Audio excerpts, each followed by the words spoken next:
What's up, spectators? Welcome back to an episode of Ace Attorney Investigations. Last time, this stupid stewardess tried to frame me for a murder which I did not commit with a wallet that had no money in it, so we disproved her real fast. Hey, look at that guy in the seat over there. Okay, anyways. Hey, what the heck? Are you saying the attendant's wrong?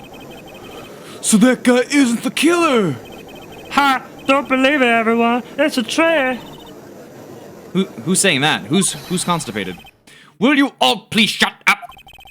Miss Teniro. Yes?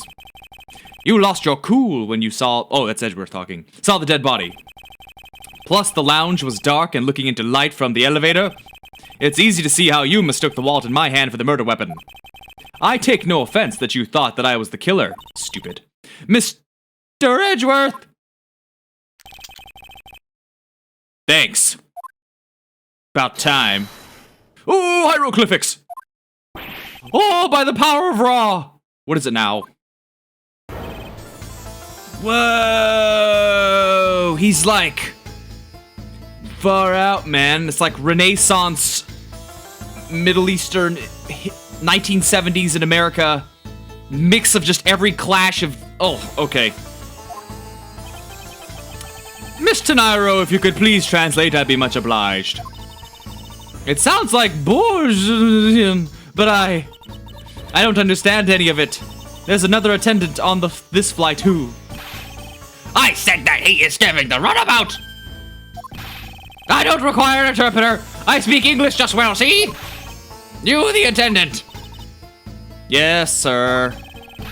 I want this person to be under the arrest until we arrive at the airport. I can't help but give someone who's wearing such disgusting-looking clothing a terrible voice. The most annoying I can try making it, without hurting your ears. I'm sorry, sir, but what exactly are you hoping for? What is it you want? Wait, what is... Oh, okay. What is it you want? I am finished talking to the likes of you! Please, I'd like to hear why you would like me to be held under the arrest until we land. You! How dare you try to waste my... You were the one who stuck your nose into my affairs. I wanted to spend even at least one more second with my precious art. I have no time for other things. I know what you are. I see through you. Insolvent. Yes, I'm pretty sure that's how you say it in English. Well, I'd hope that I don't dissolve in water, but I don't think that's what you meant. I'm sorry, but I don't think I caught your name. Zinc LeBlanc II. I am a very wealthy man in the bush. But I am not an ordinary rich man. I am an art dealer, a rich seller of beauty. Mr. LeBlanc, what did you mean just now? Pardon? When you said that Mr. Edgeworth was giving me the runabout. I have to explain! Unbelievable. I will say it once and only once. I do not have even a second to waste. Time is money, as they say. Yes, and yet you continue to blather on. That's right, Edgeworth, you don't take that shit. I saw it, yes I did. I saw the victim go onto the elevator. Going down to the lounge. It was exactly at 6 o'clock. And what's the significance of that time? At 6, he says. You saw him at 6? What's the matter, Mr. Edgeworth? You understand, I see? Miss Attendant, what time did you discover the body? Well, there was a little after a patch of turbulence, so I would say around 6:15. Okay, 15 minutes dead. Hicks was his name, was it? Then I say that man Hicks was killed in the 15-minute time span. And the only person in the lounge at the time was this prosecutor, yes?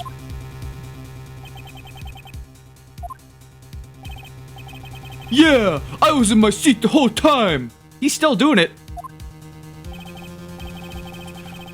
Me too. I was watching the movie and enjoying a fine glass of grape juice.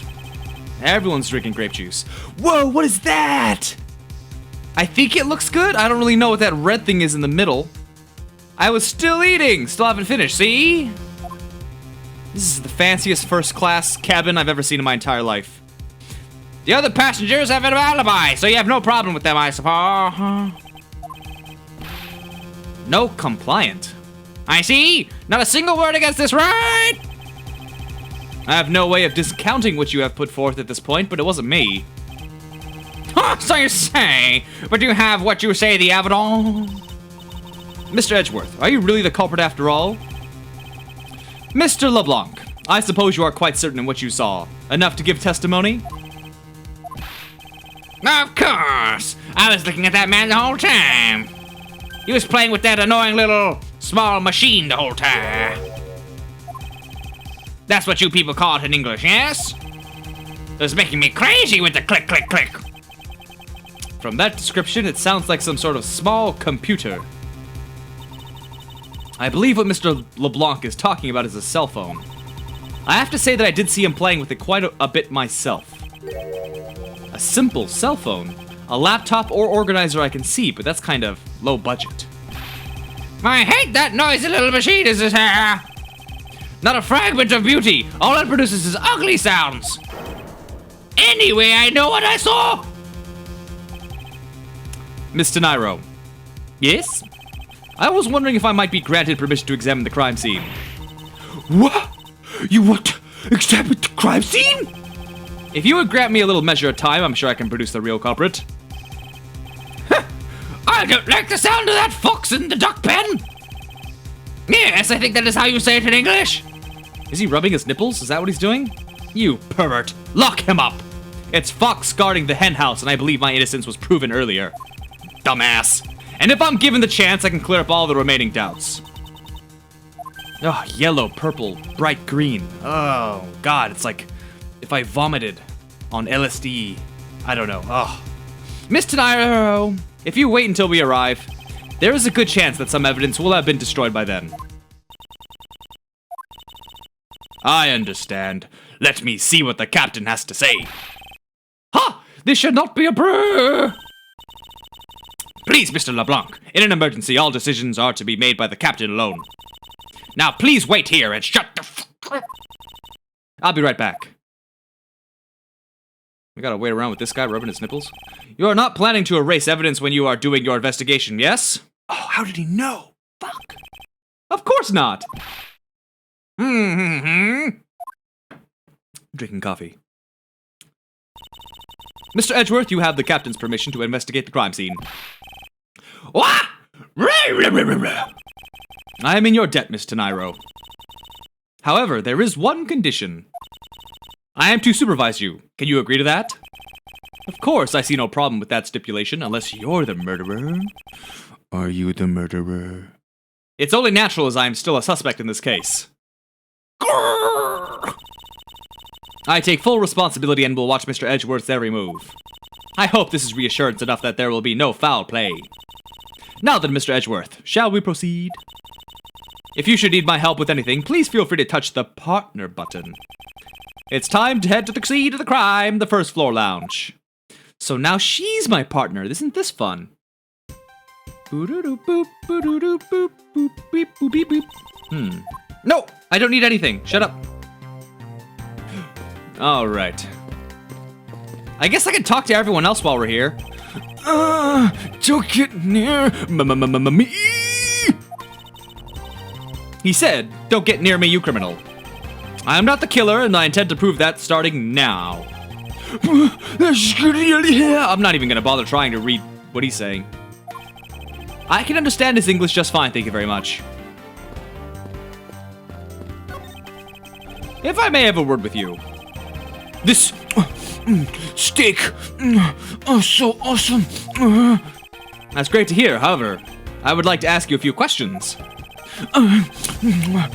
Was here the whole time. What? No.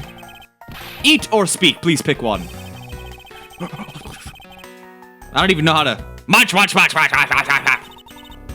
think he chose to eat. Yes, I can hear that. Man, these guys are really redheaded, like really bright redhead. Hey, miss, how about another glass? So, a functioning alcoholic, except they suggest it's grape juice. Excuse me, but I was wondering if you know anything about the murder. How about it? How about a glass together? Sorry, but I must decline. I wasn't talking to you. I was asking the cute attendant. I'm sorry, but I'm on the clock right now. But if you need a refill, I'd be happy to bring you another glass at any time. You got it, toots. All right, bringing the toots back. All right. 1940s, here we go. That's no way to talk to a lady. Toots.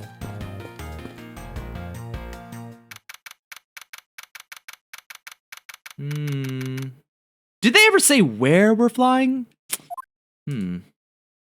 I don't believe they did.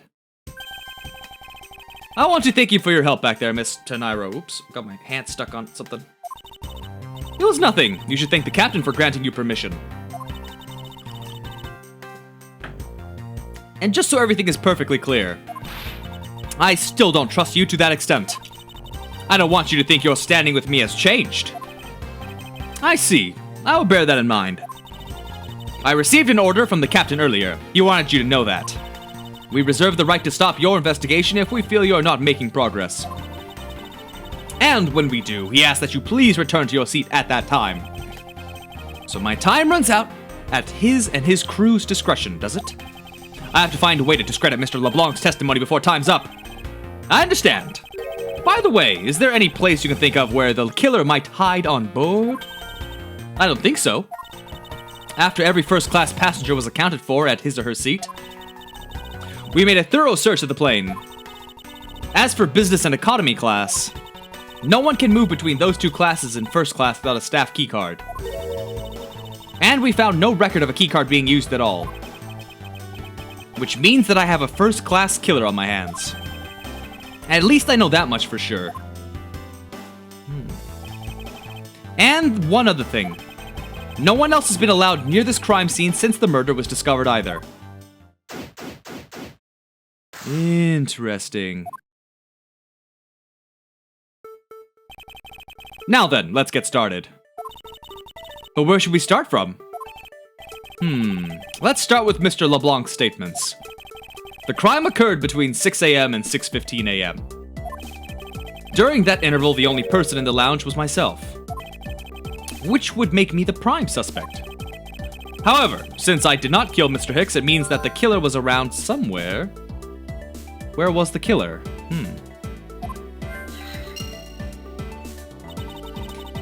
If we are to believe what you say is true, then yes. The first order of business will be to gather information to win your trust. All right. There's some spilled grape juice in front of the elevator. I assume it was spilled during the turbulence. Oh, we must clean that up or someone might get hurt. Aha! The footprints! Oh, I see him. I see him with my laser vision.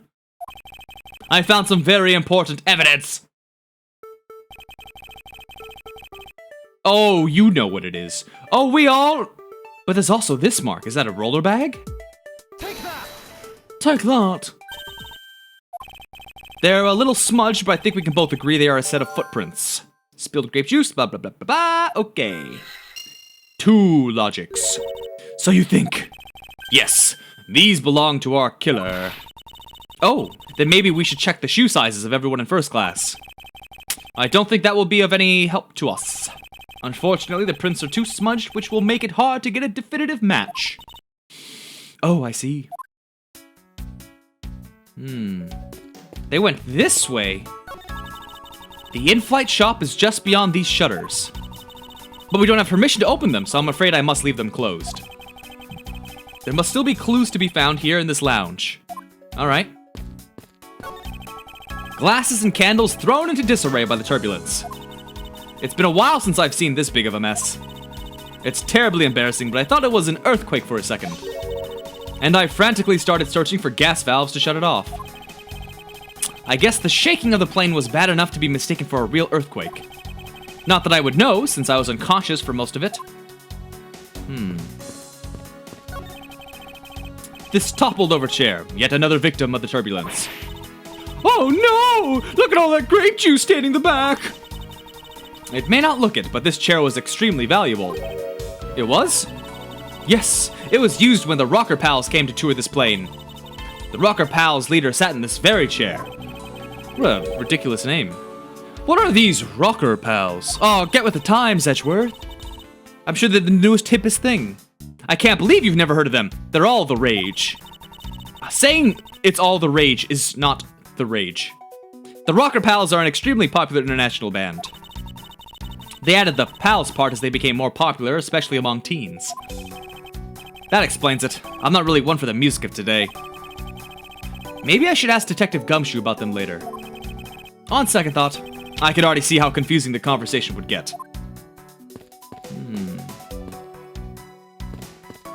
Interesting. I can't investigate it. This grand piano is the pride of this plane. It can play the music of whatever CD we insert into its drive. That's not a piano. It's more like an overgrown music box. Ah, but its keys to press along with the music, as though there really is someone playing it.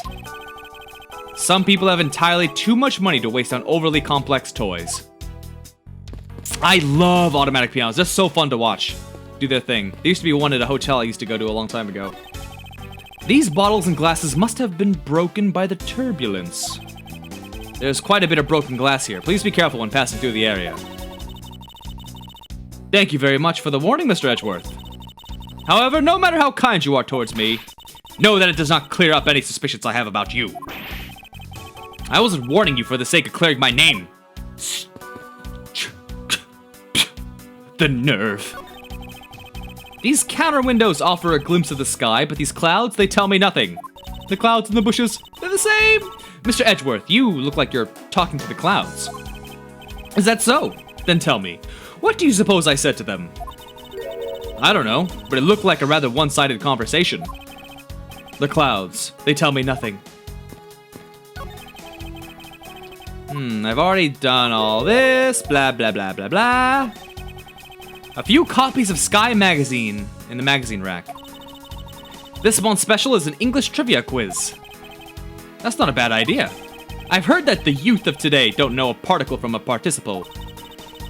Now, please don't go around confusing people with made-up words, Mr. Edgeworth. Who's ever heard of such a silly word as participle? Case in point. These counter windows offer a glimpse of the... Yes, I've already done this a million times. What or who is this? This is a bronze statue of the founder of iFly Airlines, Mr. Hugo iFly.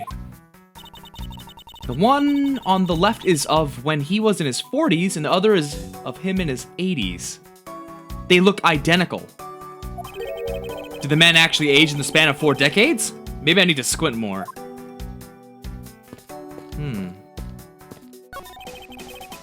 Spilled grape juice in a pool at my feet. Unfortunately, the delightful scent of grapes is obscured by the unpleasant smell of the crime scene. This scent in the air. It's the same smell as the smell of my towels after they come out of my home dryer. I would have never expected something like that by looking at you. I suppose everyone has something unpleasant about them. Just what else is there to look at? A pity that a bronze statue knows not when good drink has been spilt at its feet. Let's see. The founder, Hugo iFly, who was a big fan of grape juice. I'm sure he would be thrilled if he knew so much grape juice was here at his feet. Is that a hint of hero worshipping I detect? Then there's this glass, but I don't think we'll need to inspect that. What floor is this elevator service? Only the first and second, although it can also go down to the cargo hold. However, that requires a flight crew keycard. So the only floors accessible to passengers are the first and second.